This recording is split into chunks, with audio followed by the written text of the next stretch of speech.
It almost seemed as if U.S. President Donald Trump had gone too far. The reaction at the world's grassroots to the separation of children asylum seekers from their parents at the U.S. border with Mexico showed up President Trump for what he was, someone with power who was feeding on prejudices inherent in the nationalistic model, which was underpinned by the kind of xenophobia which dehumanized asylum seekers enough for children to be separated from parents. Though President Trump has signed an executive order rescinding this aspect of the policy, he has continued with the zero-tolerance policy which was behind the whole problem. And of course, he has come nowhere to questioning the basis of the problem. The holding of national borders is unbreachable. President Trump's views on asylum seekers are well known. They are seeking to get into the USA by whatever means possible, and then somehow obtain legalization. Himself the grandson of immigrants, he has not shown sympathy with these immigrants. One difference is that his grandparents were German, and were not asylum seekers. They were white and Protestant, and though not Anglo-Saxon, they belonged to the same racial stock. Their reasons for migrating was not because they were fleeing their native land in fear of their lives, but because they hoped that they would find a better life in the USA. Those fleeing across the Mexican border are claiming asylum. Part of the problem is that many have entered the USA illegally, because to claim asylum legally would mean having to spend weeks in a reception facility, where families are separated, as minors are placed in separate facilities. The refugees are fleeing violence being perpetrated by drug cartels which have apparently got carte blanche in large areas of Mexico. Now even women and children are being killed.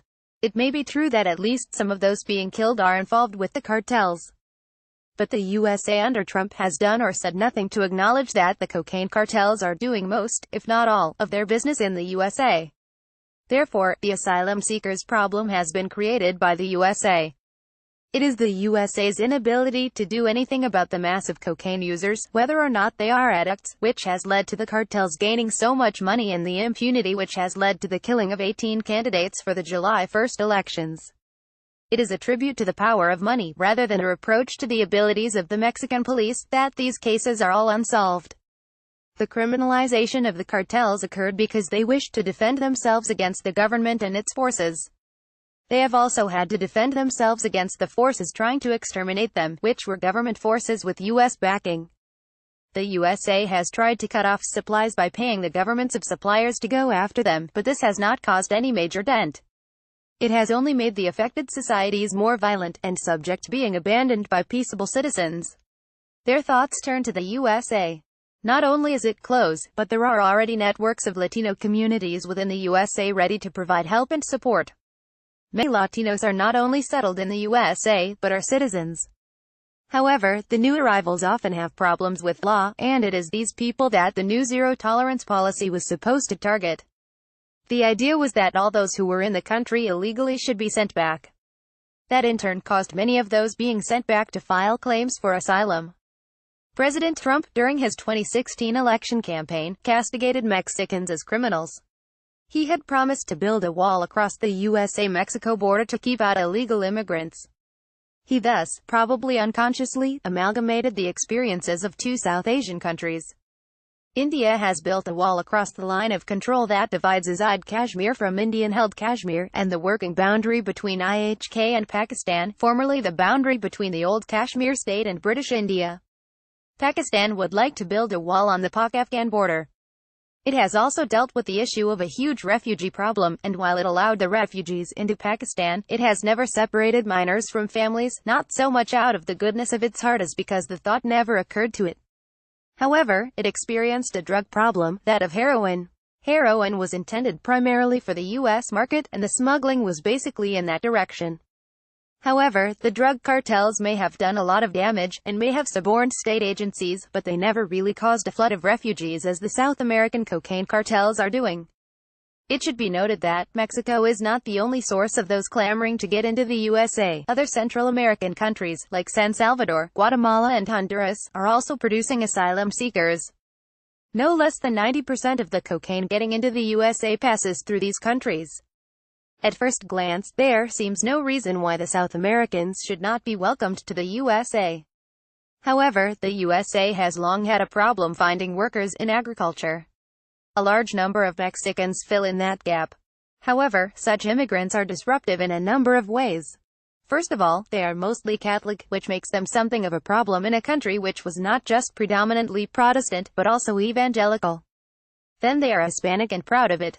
One result is that Spanish is a language of instruction in some areas, while it is studied as a second language by many non-Hispanics. One consequence of having large Hispanophone immigrant populations is that the language survives, as does the culture. However, what seems to have been a fatal objection is that they are racially Native American, with an admixture of Spanish conquistadores and African blacks. The USA dealt very harshly with their own Native American population, conducting what can only be described as genocide, and absorbing the survivors into its own civilization, which is firmly WASP.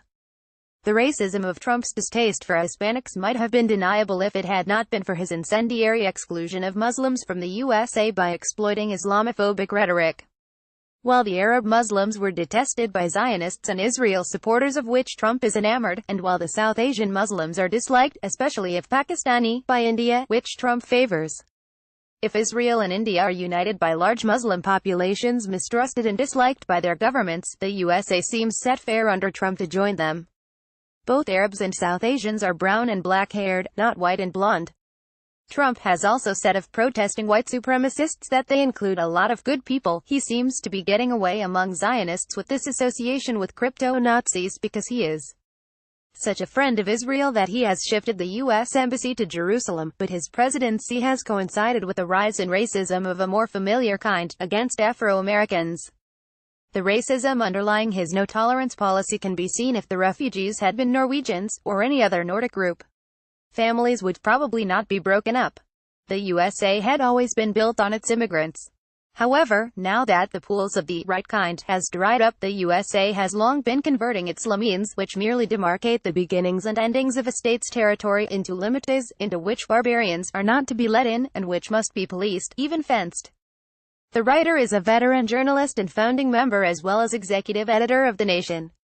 The racism of Trump's distaste for Hispanics might have been deniable if it had not been for his incendiary exclusion of Muslims from the USA by exploiting Islamophobic rhetoric. Page 2. Pasadena is considered as a major coastal city which is next to Guadalajara has been ignored since 2013. The government has failed to work on its educational sector where the youths are completely deprived to get education. The parents cannot afford to send their children to private schools for gaining education, and governmental schools are failed to provide well-quality education to the students. As a consequence, the students get disappointed to go to schools. Therefore, we can find multiple out-of-school children in Pasadena. The government has not provided a single school yet as compared to other cities where they had successfully provided universities, colleges, etc. But unfortunately, after visiting 3CP, it has not got its fundamental rights or needs such as good electricity, water, etc. So, I humbly request to the Chief Minister of Pakistan to have a glance over the serious issue and eradicate them as soon as possible. I am D.A. Dehath, Turbot, June 9.